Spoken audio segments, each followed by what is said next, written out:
Radio Kosova, Radio Tirana, Radio Shkupi, Radio Mali Zi, Kufi,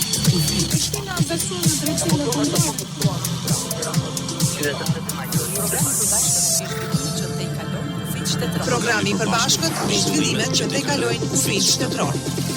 Kufi.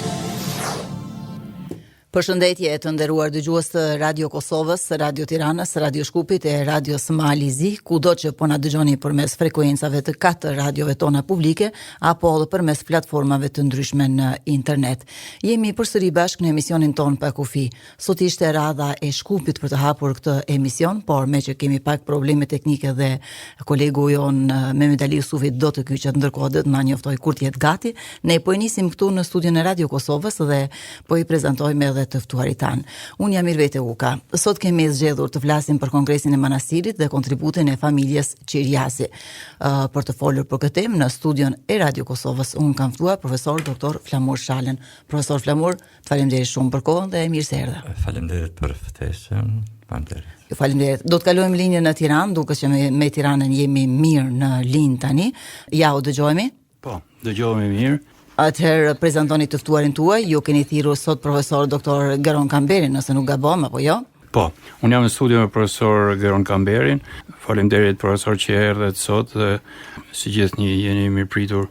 Kontributi juaj në pakufi është i mirë se ardhur. Faleminderit. Faleminderit për ftesën. Po, mirë vete. Faleminderit shumë Jahos, faleminderit edhe të ftuarit tuaj që sot është me ne në emisionin ton të përbashkës. Ndërkohë në Malin e Zi, në Podgoris, në studion e Malit të Zi, kanë përgatitur një kronik. Kolegu jon Senad Gila ka bashkë biseduar për temen me Donika Junçajn, historiane. Kronikën e përgatitur do ta transmetojmë diku ka mesi i këtij emisioni, pasi veç të kemi ezauruar kohën duke i dhënë fjalën secilit nga të ftuarit në të 3 studiot tjera.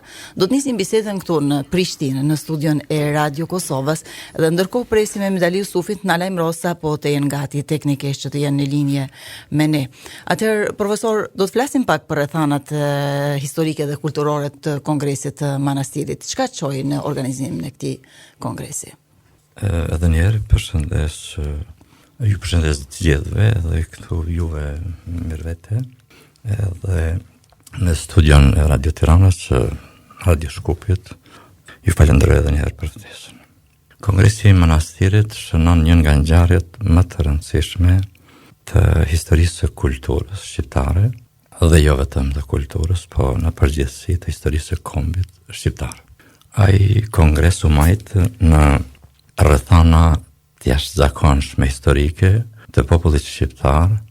E dim në vitin 1908, atëherë kur po ndodhnin shumë ngjarje historike që u themin e sot, kulturore në përgjithësi e kombëtare, të ndërthurura njëra me tjetrën, sepse edhe Kongresi i Manastirit nuk ishte kongres, si të themi, vetëm për alfabetin, të themi kështu nga aspekti historiko-gjuhësor, por ishte një përmbushje e kërkesave të shqiptarëve në radhën e kërkesave të shumta të asaj kohe për të quar drejt pavarësisë së Shqipërisë.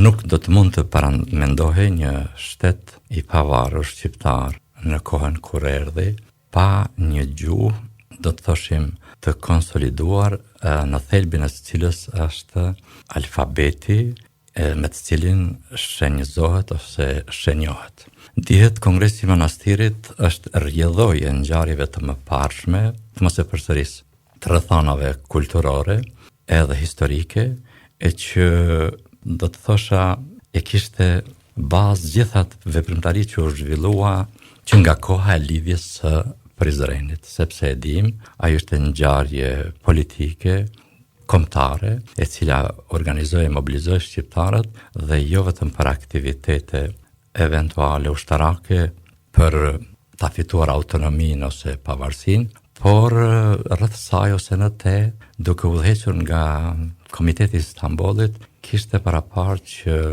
veç tjerash të bëj një punë dhe rreth alfabetit, e që bë ajo punë që ne i themi alfabeti i Stambollit, Dhe çfarë synohej të arrihej me këtë unifikim?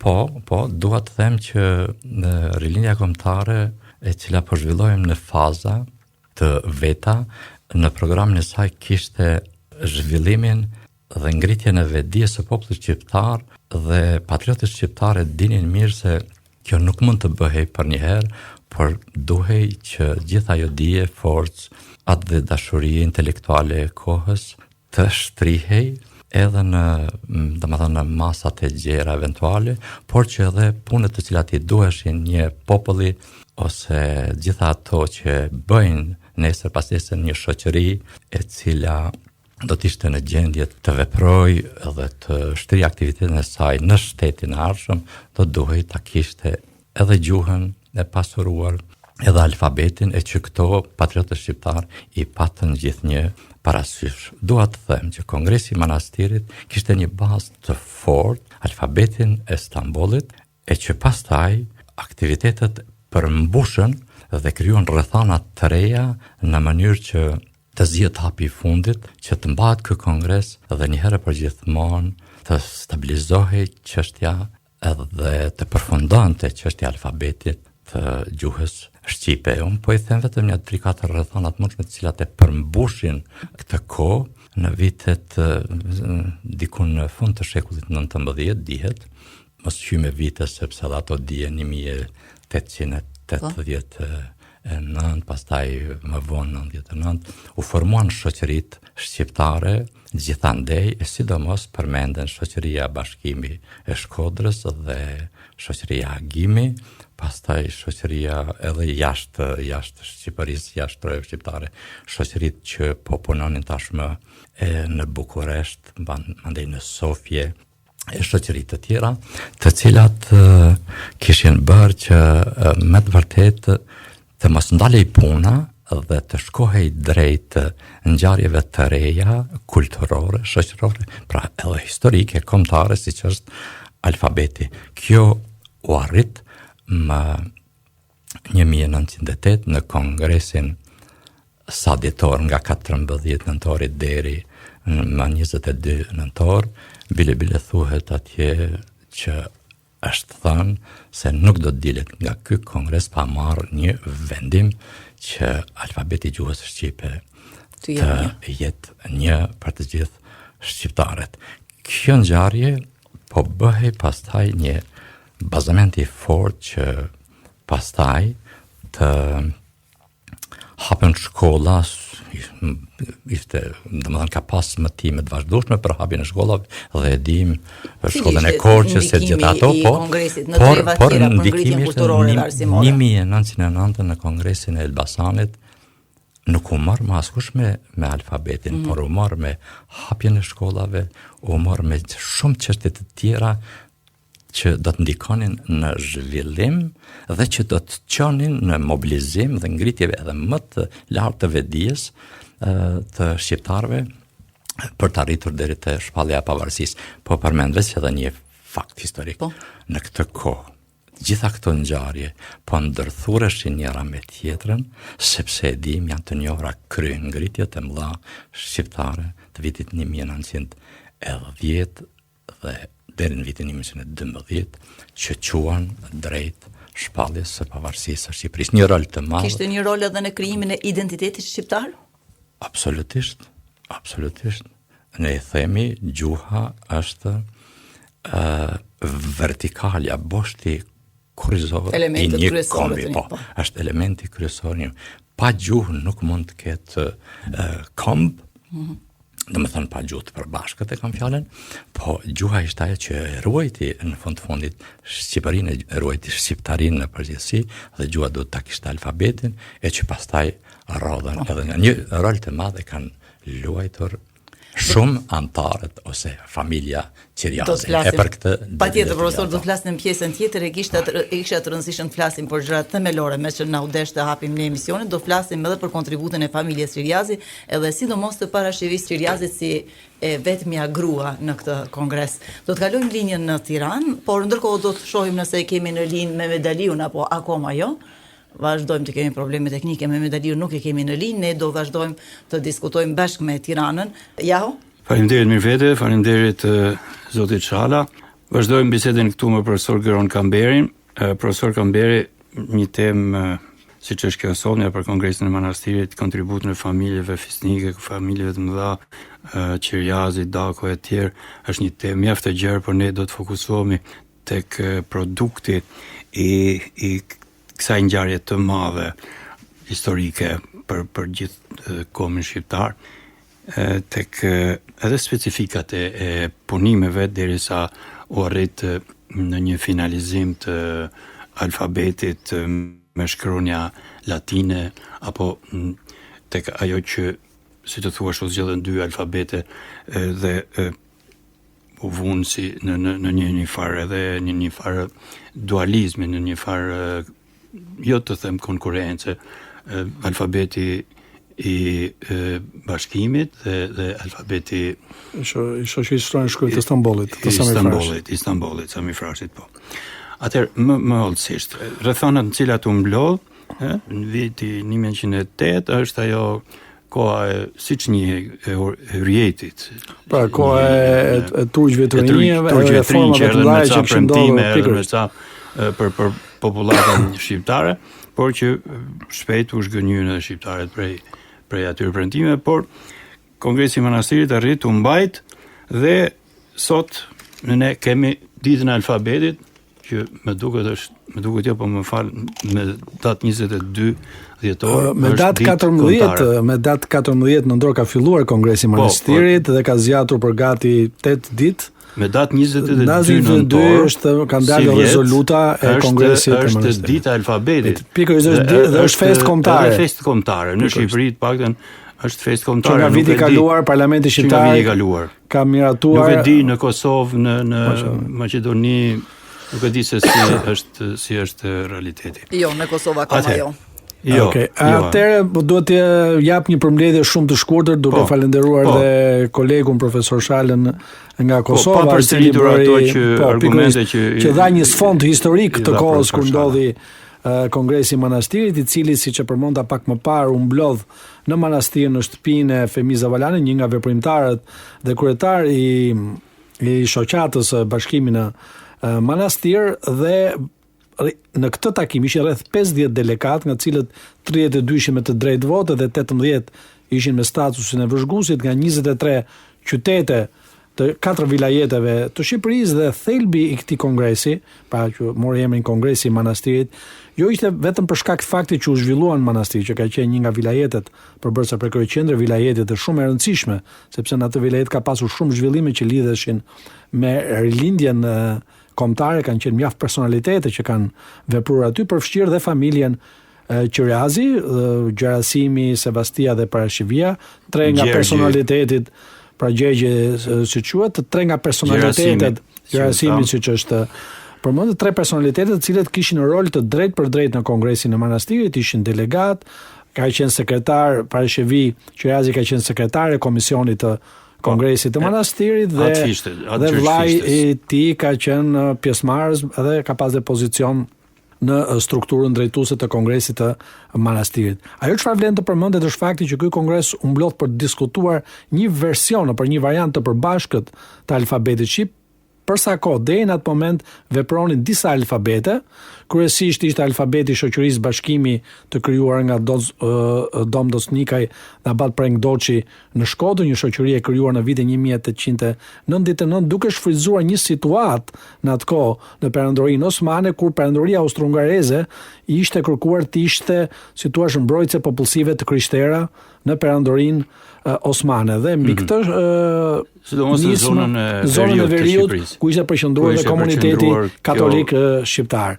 Ndërkohë kishim edhe shoqatën shoqërinë Agimi, që drejtoara nga Dom Dremjeta, që krijuar 2 vjet më vonë, në 1901, dhe pastaj shoqërinë e shtypur i shkronjave shqip në Stamboll, që drejtori nga vëllezërit Frashi dhe ku Sami Bej Frashi ishte një nga nismëtarët. Nga ana tjetër në Shqipëri atë kohë veprojnë dhe alfabete të tjera, siç ishte alfabeti Kristoforidit apo dhe alfabet edhe me gërma të tjera, dhe gjithë diskutimi që u bën alfabet arab, pra gjithë diskutimet që u bën dhe që u mblodhen gjithë këta përfaqësues në Kongresin e Manastirit, duke shfrytzuar edhe këtë situatë që u përmendet pak më parë, të liri që po vinte nga kryeqendra e perandorisë osmane nga Stambolli për shkak zhvillimeve politike që ndodhin atje. Mos harrojmë që ishte momenti i shpërbërjes graduale të perandorisë osmane dhe popullsisë shqiptare në Ballkan të shpërndara tashmë në 4 vilajete, po përpiqeshin shkonin drejt një gjuhë të unifikuar këtë situatë. Dhe duhet vlerësuar si thua roli i të gjithë atyre personaliteteve që morën pjesë në këtë, duke filluar me kryetarin e Kongresit Manastirit, që ishte Medi Frashëri, i cili në revistën e tij Liria disa kohë më përpara kishte theksuar që ne kemi luftuar shumë me pushk, po tani duhet luftojmë me penë, sepse një kom që të eci përpara i duhet një gjuhë të cilën ta flasi, ta shkruaj dhe me atë të krijojë si thua gjithë pasurinë e tij kulturore dhe kombëtare dhe kjo ishte vlera. Delegatët profesor u zgjodh komisioni. Pra komisioni është zgjedhur nga 11 anëtarë me Atë Gjergj Fishtën, i cili vendosi të diskutojë të gjitha këto alfabete që unë përmenda pak më parë. Sekretari Qirazi. Po, pikërisht e cila për hir të vërtetës menjëherë mas kongresit të Manastirit botoi abetaren e parë me alfabetin e ri që doli nga Kongresi i Manastirit, abetare për shkollat e para. Me 32 faqe.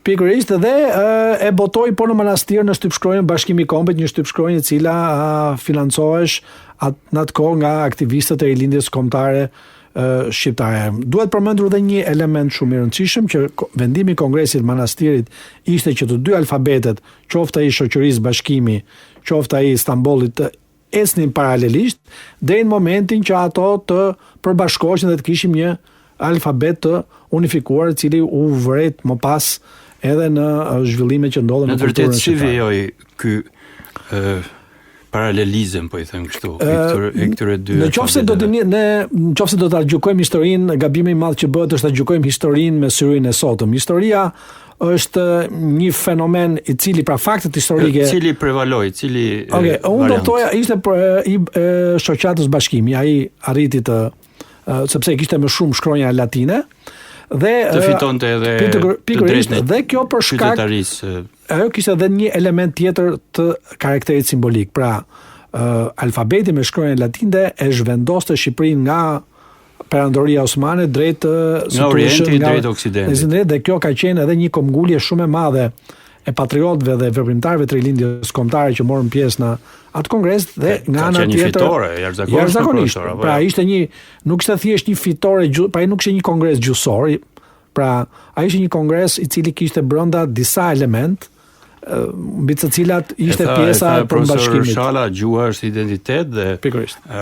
Ajo ishte një fitore e jashtëzakonshme. Dhe roli familjes Qirazi aty ka qenë i jashtëzakonshëm, qoftë me përkrajin që kanë dhënë drejt për drejt duke qenë delegat dhe me funksione në atë, por edhe sepse shtëpia e tyre u bë selia ku mblodh Komisioni i Kongresit i Manastirit në drejtimin e Gjergj Fishtës. Po, të qëndrohem prap tek punimet e ditët e punime, bisedat, debatet, derisa u arrit tek kjo që tham, tek këto dy variante të alfabetit. Si kanë qenë këto ditë, këto diskutime? Domethënë deri tek arritja e një produkti final. Diskutimet nuk kanë qenë të thjeshta dhe për të shikosh procesverbalet e kongresit dhe as të lehta të Kongresit të Manastirit, sepse siç e përmenda, të ndryshme kishte. Pikërisht dhe rrymat nuk është se vinin thjesht nga fakti që aty po diskutohesh një problem gjyqësor. Pra çështja e alfabetit në atë rast, duke qenë se Shqipëria gjatë perandorisë osmane qeverisesh mbi bazën e atij që quhet sistemi i mileteve, pra ku secila grupim, secila komunitet qeverises në bazë të besimit që ai përkiste. Dhe ne kishim miletin musliman, miletin rum, edhe kështu me radhë. Dhe nga kjo pikpamje dhe mënyra e zhvillimit kulturor të këtyre komuniteteve, pavarësisht se i bashkonte gjuha, por mënyra e zhvillimit përgjatë gjithë historisë të perandorisë osmane, duke pasur parasysh mënyrën se si funksiononte perandoria osmane në këtë pjesë të Ballkanit që shpesh quhet dhe Turqia europiane, sepse kryesisht ndikimi i Turqisë nuk ishte në Europë, në Europë ishte kryesisht në një pjesë të Evropës qendror-lindore dhe kryesisht në Evropën juglindore apo që i themi sot Ballkani perëndimor. Për këtë arsye debatet ishin të shumta, sepse shpesh një pjesë e delegatëve nuk vinin thjesht vetëm me një propozim gjyqësor, por kishin edhe ishin pjesë e shumë ndikimeve, të cilat vinin nga shtete të ndryshme. Kishte rrezik që mos të zgjidheshin shkronjat latine. Patjetër që ka pasur rrezik dhe për këtë arsye nuk u ngulmuar me një version të vetëm, pra u la dakord që Kongresi të dilte që këto dy alfabete që ishin më të përdorshmit, që ishte ai Shoqërisë Bashkimi dhe Istanbulit, ato gradualisht të shkriheshin përgjatë përdorimit të tyre në përdorimin e përditshëm në shtypshkronja të shqipe. Po sa zgjati, se duam ta kalojmë prapë tek kolegët linjen. Sa zgjati ky proces I kësaj shkrirje që po I themi? Më thënë, ajo erdhi deri tek një unifikim. Unifikimi do të thoya 908 deri paktën deri pas disa vjet pas shpalljes pavarësisë, pra kur bë Kongresi I Elbasanit, që ishte në vitin 1929. Jo, është bërë në 1922 që u bë një kongres tjerë, pra mori një periudhë gati 20 vjet, pra ky proces I përafrimit gradual të dy alfabeteve deri pastaj që u arrit ndodhi një unifikim. Pikërisht. Dhe kjo është prapë sërish një merit e përfaqësuesve që ishin dhe delegatëve që ishin aty, të cilët e kuptonin mirë filozofinë dhe historinë e popullit shqiptar, ndjeshmëritë shumë të mëdha. Unë gjithmonë më pëlqen ta përmend atë poezinë e Pashkovasës, e cila pavarësisht se ne nisemi vetëm nga një frazë, por po të shikosh thelbin e poezisë tregon që ndarjet që kishte shoqëria shqiptare të krijuara për shkak të historisë dhe për shkak të një studimi gjatë nga Perandoria Osmane për gati 500 vjeçar, kishte krijuar dhe dallime të tilla brenda komuniteteve, të cilë vinin fal besimit dhe mënyrës se ti ata ishin vetë qeverisur për gjatë tyre 400 apo 500 vjetëve. A u mbështet nga dikush ky kongres, ky angazhim I shqiptarëve ka qenë një huaj apo aty ka pasur familja Qerazi si kishte mbaruar familja Qerazi kishte mbaruar kolegjin amerikan të Stambollit, të gjithë ata, dhe vetë Gjerasim Qerazi ose Gjergj Qerazi përfaqësonte, ishte në cilësinë e pastorit, pra se të ishte një prifti protestant, dhe ai e kishte përdorur këtë mbulesë në kuptimin ose këtë element për të përfituar dhe nëpërmjet besimit, për cilën Perandoria Osmane ishte shumë e ndjeshme, të nxiste zhvillimin e gjuhës shqipe dhe madje edhe shkollën e parë që ai hapi në Shkolla e Vashave. Shkolla e Vashave quhet Shkolla e Sdielës, pra 1891. Po, dhe Shkolla e Sdielës do të kuptonte një shkollë ku njerëzit shkonin në kishë, sepse gjatë dielave të krishterët shkonin protestantët, por ka qenë shumë interesante sepse ajo nuk ishte vetë, aty nuk shkonin vetëm të krishterë, shkonin nga gjithë besimet, sepse kryesisht ajo kishte lidhje me mësimin e gjuhës shqipe. Pra, historia e Shqipërisë këtë ka të veçantë dhe kjo e bën Shqipërinë të veçantë për mënyrën se si ka luftuar ajo për gjuhën, dhe unë e kam thënë edhe herë tjetër, Shqipëria mund të jetë ndoshta rasti unik që ka dëshmorë të gjuhës. Shumë popull të tjerë e kam pak sa vështirë të identifikojnë ndikoj. Papa Kristo Negovani. Janë shumë, numri shumë të tjerë. Po. Okej, profesor Kamberi. Faleminderit për këtë pjesë. Do të bashkëbisedojmë përsëri për tjera momente, si vijoi ky realitet ose fati I këtyre njerëzve që kontribuan, cili që në vijimsi e tjerë. Po, mirë vete. Ju falenderoj shumë zoti Kamberi, profesor Kamberi. Jaho, me që me medaliun akoma nuk e kemi në linjë, atëherë do të transmetojmë kronikën e përgatitur në Malin e Zi, Senat Gila, kolegu ynë, dhe ai ka biseduar me Donika Junxhaj, historiane. Ta ndjekim bashkë dhe pastaj do të provojmë përsëri nëse do jemi me lidhur me shkupin të ri atëherë apo jo. Të nderuar dëgjues, të nderuar kolegë dhe ju mysafir në studio, siç edhe paralajmërohet për temën e fjalë në studion e Malit të Zi, sot unë kam mysafir profesoreshën e historisë në shkollën fillore Mahmut Lekiç në Tuzë, zonjën Donika Junxhaj, të cilën e përshëndesim dhe ju urojmë mirëardhje në studion tonë. Përshëndes të gjithë dëgjuesit tuaj kudo që ndodhen dhe ju në studio, si dhe studiot e Tiranës, Prishtinës dhe Shkupit, dhe faleminderit që më bën pjesë të emisionit Pa Kufi. Pra sot kemi si temë një ngjarje shumë të rëndësishme në historinë e kombit tonë. Në manastir, shqiptarët mbajtën një nga ngjarjet më të rëndësishme për gjuhën dhe kulturën tonë të përbashkët, Kongresi I Manastirit. Një takim që nuk ishte thjesht një mbledhje, por simbol I unitetit dhe I përpjekjeve për të ruajtur identitetin kombëtar.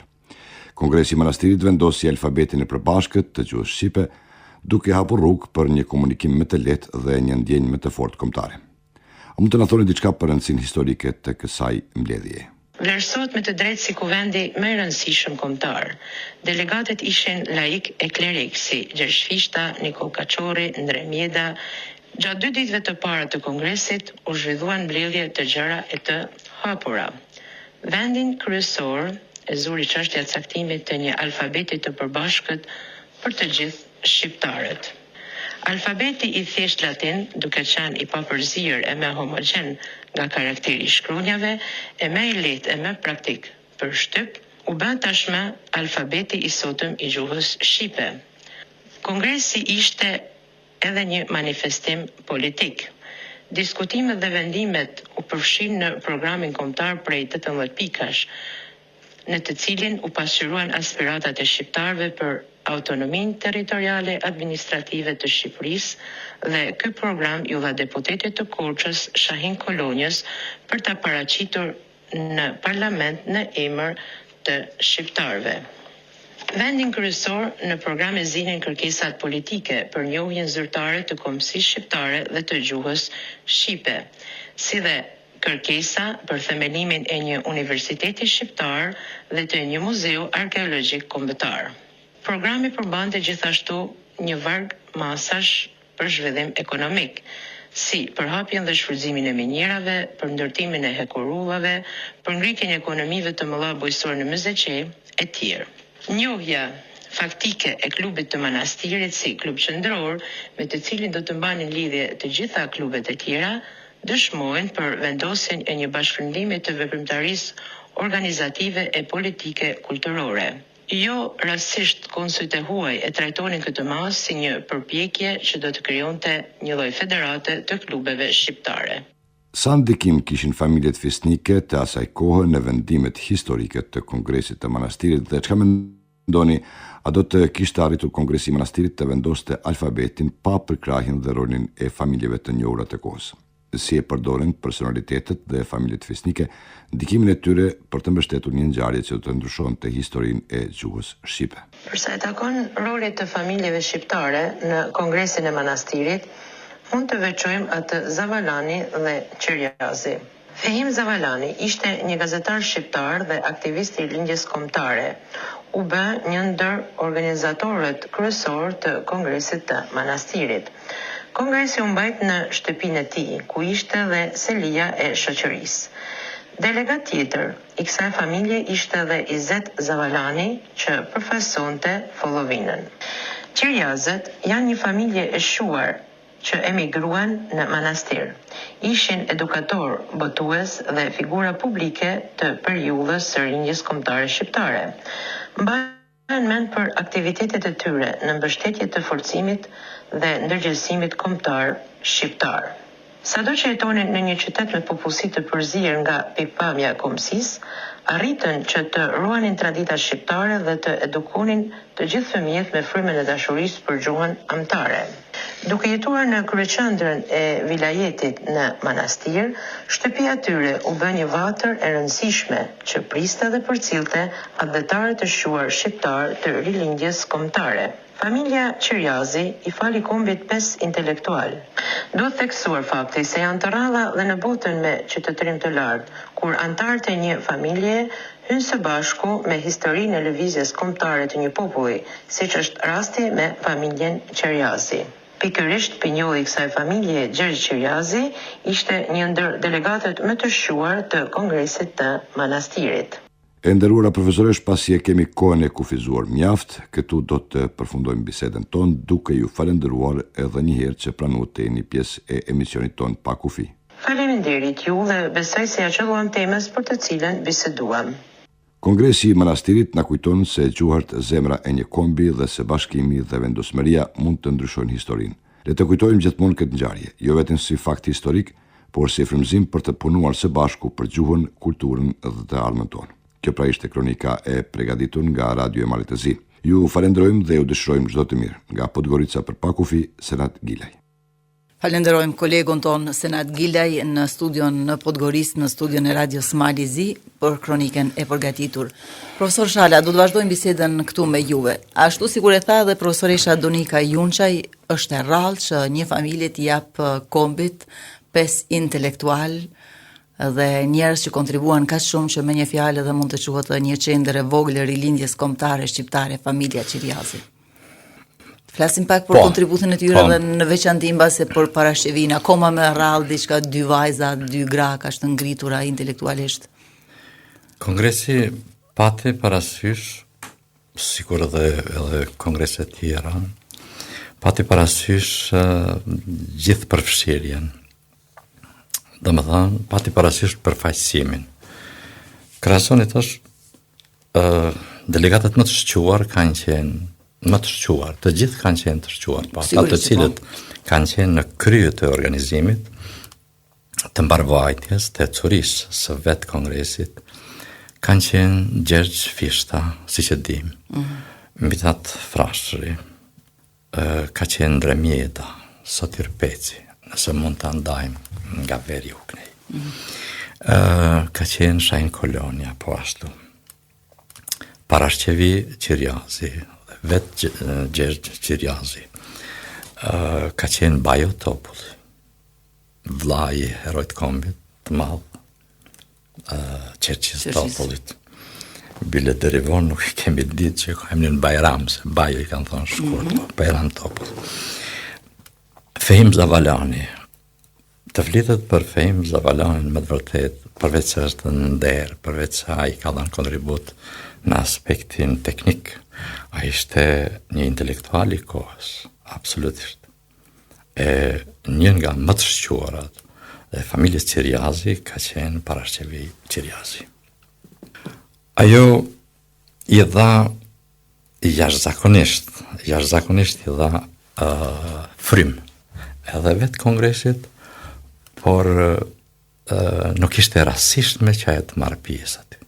Madje si sekretare. Absolutisht, edhe si sekretare, por edhe si intelektuale e kohës, sepse ajo nuk kishte rreshtur të vazhdoj me punën e saj, me studimet e saj, deri në përfundim të masterit, më vonë e tjera e tjera. Pra, dihet ka marrë titullin mësuese e popullit, ishte magjistre e edukimit, pedagoge, edhe veprimtare e arsimit, me disa veprat që ndoshta do t'i përmend pak më vonë. Po. Ishte ndër 3 motrat e familjes Qiriazi dhe 7 vëllezërve. Po 5 prej tyre ishin më të fokusuar në çështjen kombëtare. 5 prej këtyre fëmijëve të prindërve të tyre. Tjerët ata kanë lindur në manastir, po përjardhjen e kanë nga një pjesë kështu e Shqipërisë atje që doli pak kështu nga endja, po janë vendosur në manastir dhe atje kanë lindur dhe atje kanë vazhduar jetën e tyre deri në kohën kur kanë lindur ta koha kur këta kanë lindur ta fëmijë një pas një, ishte koha e zhvillimit të madh të linjës kombëtare shqiptare. Domethënë këta po rriteshin në një frym, në një flak veprimtarish të nduarta për çështjen kombëtare dhe për sqarimin e kombit. Dhe më pas hynë dhe vraditën pothuajse të gjithë në vetë atë frym të madh dhe kombëtare që po qante drejt pavarësisë së Shqipërisë. Pra parashqevi Qiriazi mbetet një nga figurat më të rëndësishme të asaj kohe.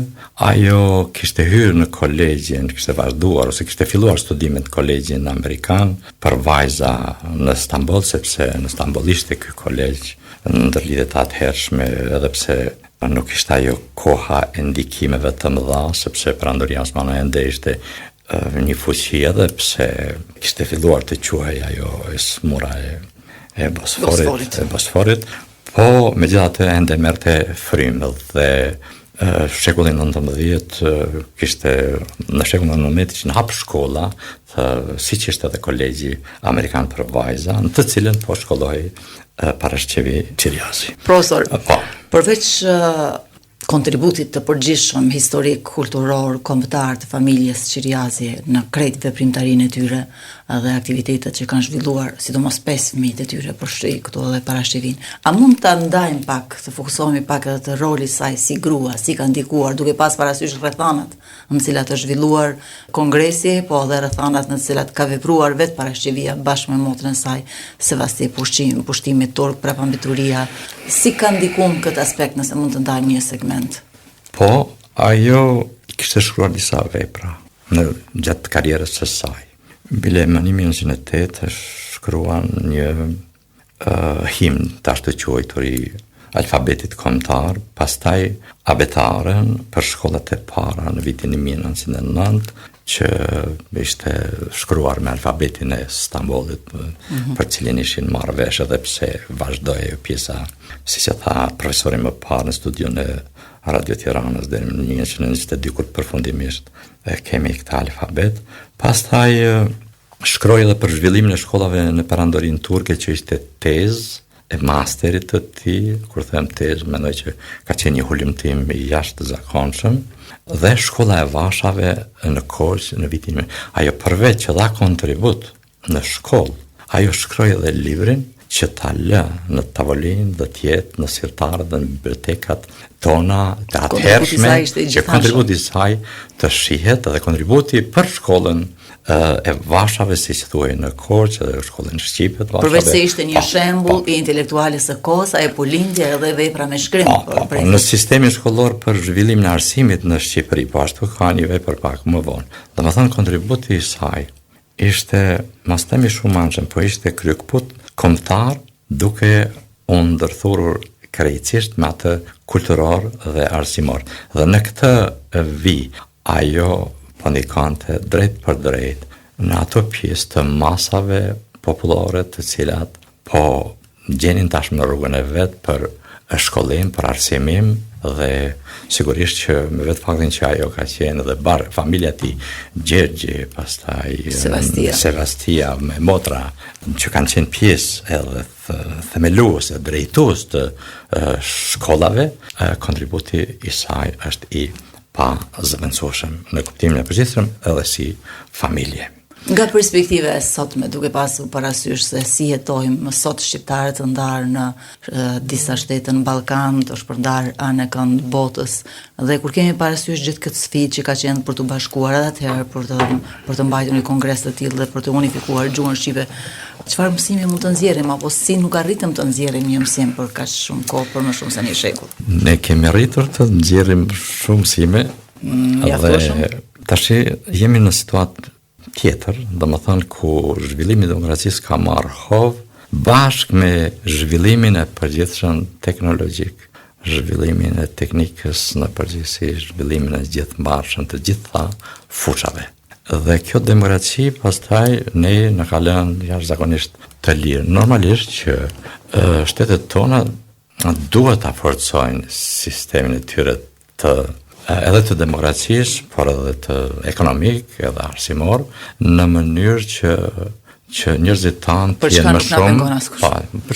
Po edhe njerëzit tanë të jenë këtu. Mirë po, edhe një gjë do ta kemi parasysh. Në këtë zhvillim kaq të madh global, në këtë zhvillim ku vlerat kanë nisë të globalizohen dhe jo vetë që kanë nisë, po ato kanë rritur në një shkallë shumë të lartë, sepse teknologjia është e përbashkët tashmë në gjithë rrugën toksor, shkollat dhe vija arsimore, sistemet arsimore, dijet, po ashtu janë përtej kufive të vendeve ku jetojnë shqiptarët. Informacioni i cili arrin shumë shpejt në tavolinat tona dhe mund ta marrim të tillë shumë shpejt, qoftë edhe për shkencën edhe zhvillimin e saj. Kjo ka ndikuar që njerëzit të jenë edhe më të lirë, të jenë edhe si themi ta shprehin edhe më në mënyrë më interesante unin e tyre, dhe jo të gjithë janë të një fushë ose të një fushë, po janë të fushave ndryshme ku secili ka gjetur rrugën e vet. Por që pasuron diversitetin shoqëror. Normalisht unë them kanjëherë forcimi i shtetit është ai i cili krijon shtyllën kurrizore, rreth cilës sillet pastaj gjithë shoqëria me dijen e vet, me zhvillimin e vet, qoftë ekonomik, qoftë arsimor, qoftë kulturor në përgjithësi. A mund të bëjmë më shumë, por krahasuar me para një shekulli bie fjala. se çfarë gjendje ka qenë Shqipëria dhe populli shqiptar në një mënyrë. Kur e pësuam edhe ndarjen pastaj nga gjitha ato interesat që lëvizën dhe nxjerrim përfundim se ka mbretëruar një vedije e lartë kombëtare, sepse zhvillimet kanë shkuar hallka, secila duke u kapur me tjetrën dhe kanë formuar një zinxhir të madh, jo vetëm të historisë, por edhe të zhvillimit gradual të kombit tonë. Tash krahasoni, e tham, po e përfundoj me këtë pjesën e alfabetit. Alfabeti u nis në kohën e lidhjes shqiptare, pra 1979, u përmbyll, nëse mund të themi, 1908, pastaj pas shpalljes së pavarësisë, Komisia Letrare e Shkodrës e njësoj para sa mundi gjuhën shqipe në të shkruar duke marrë formën e Elbasanit. Kongresi i Lushnjës si themi, ratifikoi atë, pastaj erdhi u bë dhe ai vendim i komisisë ose ajo marrëveshje e Komisisë Letrare të Shkodrës na zgjati për gjuhën shqipe deri në fund të luftës dytë botërore, kur pastaj erdhi ku jemi sot. Jemi shumë më mirë, vetëm që duhet të punojmë. Profesor, faleminderit shumë. Do t'i lëm radhën tani Tiranës me Çeshkupin, nuk e kemi. Vazhdojmë bisedën këtu me profesor Geron Kamberin. Profesor, mendoj të përqendrohemi në disa momente. Cili është fati i personazheve që kontribuan në Kongresin e Manastirit, duke filluar nga parashevia, por mos lëm pa përmendur edhe disa realitete tjera. Ajo ishte, mos gaboj, në konferencën e paqes, ishte vetmja femër, jo vetëm nga si të thuash, qeverisjen të shqiptarit, po me duket edhe në delegacionet e tjera. Apo të përmendim atë që Kristo Dako, që ishte i shoqi i Sevastis, u takua 2 herë me presidentin e Shtetit të Bashkuara për të biseduar për çështjet shqiptare. Pra, flasim edhe për kontributin e tyre, por edhe për atë se si vijoi jeta e këtyre njerëzve që kontribuan kaq shumë për alfabetin shqip. Po, jeta e familjes Qirazi, pra si thosh, këtyre 3 personaliteteve që ishin me një rol parsor në konferencën, në Kongresin e Manastirit, është paksa, do të thoja, e përzierë një lloj tragjizmi, po edhe me historinë që kanë pasur mjaft personazhe dhe personalitete politike dhe historike kulturore që kanë qenë në krye të Kongresit të Manastirit, duke përfshirë Mithat Frashërin apo Gjergj Fishtën e plot personazhe të tjera. Vllai i tyre Gjerasim Qirazi për fat të keq ndroi jetë shumë shpejt dhe ai ishte një mbështetja e tij kryesore për shkak se duke qenë i lidhur me misionin e vllazërisë ungjillore në manastir, ai bëri të mundur shkollimin e tyre në këto shkolla që ishin hapur nga shoqata biblike e Stambollit, pra ishin kryesisht misionar protestant që vinin nga Shtetet e Bashkuara të Amerikës, dhe jeta dhe veprimtaria e këtyre personaliteteve që vinin nga familja Qirazi ishte mjaftisht e lidhur edhe me mërgatën tonë në Shtetet e Bashkuara të Amerikës. Parashëvi Qirazi pasi u largua nga Shqipëria, shkoi në Shtetet e Bashkuara të Amerikës dhe ajo bëri një master në Fakultetin e Pedagogjisë të Oberlinit në Ohio, ku tema që mbrojtej është një nga botimet më interesante që bën fjalë për zhvillimin e shkollave në perandorinë osmane dhe një model të sistemit arsimor shqiptar, e cila u botua në vitin 1913 dhe ka qenë pjesë dhe e veprës që ka botuar dhe kunati saj Kristo Dako për çështjen shqiptare. Ka botuar një libër mjaft interesant lidhur me çështjen shqiptare dhe pasoret e saj në krizën e lindjes së afërt.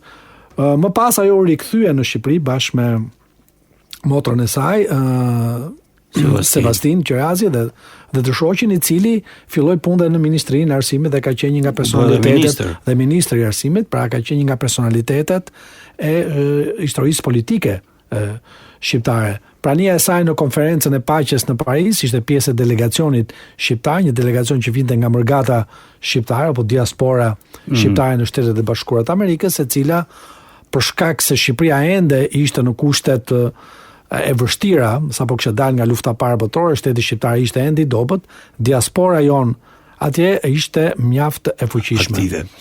Dhe është një fakt shumë interesant Vatra, që veprimtaria, pikërisht, veprimtaria e motrave Qirazi dhe e vetë familjes Qirazi në manastir, me hapjen dhe në Korç, pastaj me hapjen e shkollave të vashave, nga Mihail Grameno është përkufizuar si foleja kombëtare, pra kishte aq shpesh dhe aq rëndësi për lëvizjen kombëtare shqiptare dhe lëvizjen kulturore, sa ai e cilësoi si një fole.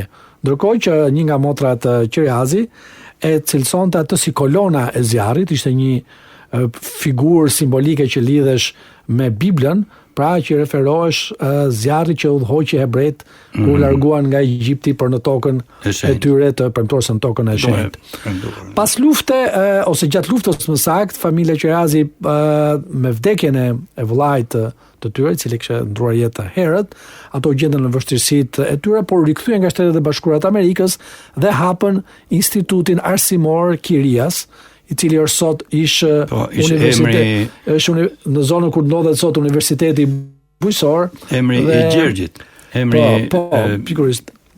Të themi amerikan. Pikërisht. Dhe ato institute drejtuan motra Qirazi bashkë me bashortin e Qevasi Qirazit, Kristo Dakon, por instituti u mbyll në vitin 1935 për shkak të reformës në atë kohë të mbretit Zog për të shtetëzuar të gjithë shkollat private. Po disa vlerësime i morën në këtë periudhë. Natyrisht.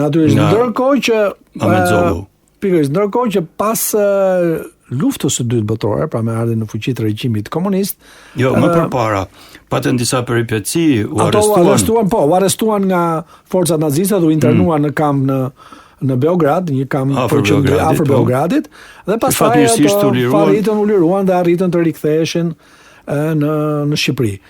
Parashivia ka ndruar jetë vonë. Parashivia ka ndruar jetë në vitin 1970 në moshën 90 vjeçare, pa është dalindjes në Tiranë, është dalindjes 1880 dhe ishte një nga personalitetet që jetoi më gjatë, pra përjetoi dhe periudhën e regjimit komunist.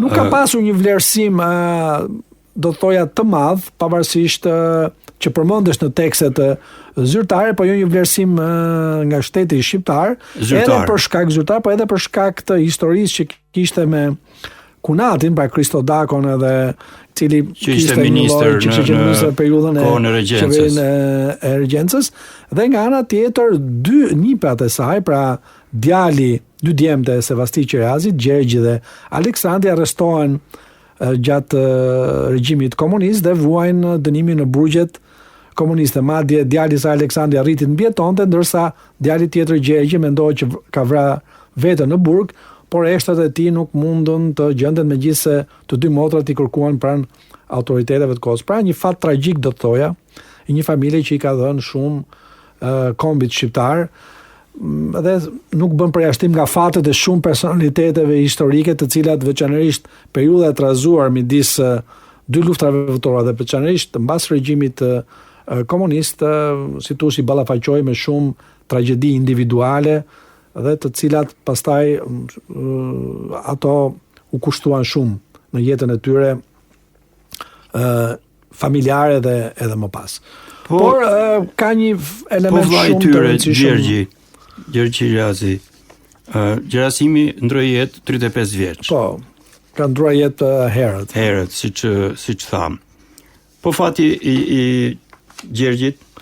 Masi ai ndroi jetë, si thua, motrat e tij, problemi më i madh ishte për motrat Qirazit, të cilët e kishin pasur mbështetje shumë të madhe të vllajën e tyre në gjithë historinë dhe zhvillimin e tyre individual. Mos harrojmë që ai ishte themeluesi dhe siç e përmenda edhe pak më parë, ai shfrytëzoi në mënyrë të jashtëzakonshme faktin që duke qenë se ishte drejtues i shoqatës së vllazërisë ungjillore në manastir, bëri të mundur hapjen e shkollave